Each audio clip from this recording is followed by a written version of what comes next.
Si Don 7 years ago is someone na mahiyain, tahimik.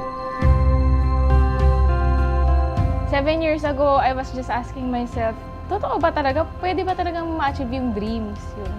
Kaya sabi ko, baka pwede rin mangyari sa akin yung nakikita ko sa TV lang dati. Makakalabas kami sa squatter, gano'n.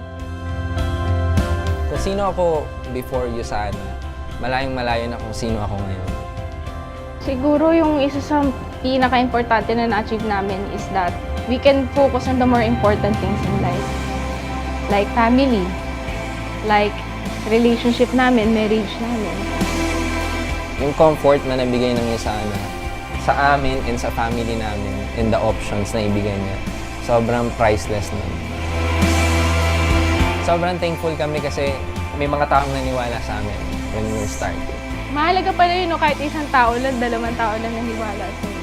Malayo pala mararating mo. I'm happy because I can spend my time the way I want it. Nung the first time na nakita ko yung anak ko, sobrang happiness talaga. I'm happy with Yusana because it gave me a reason to live, a purpose to pursue. I found in Yusana that I can change my life and I can also change the lives of other people.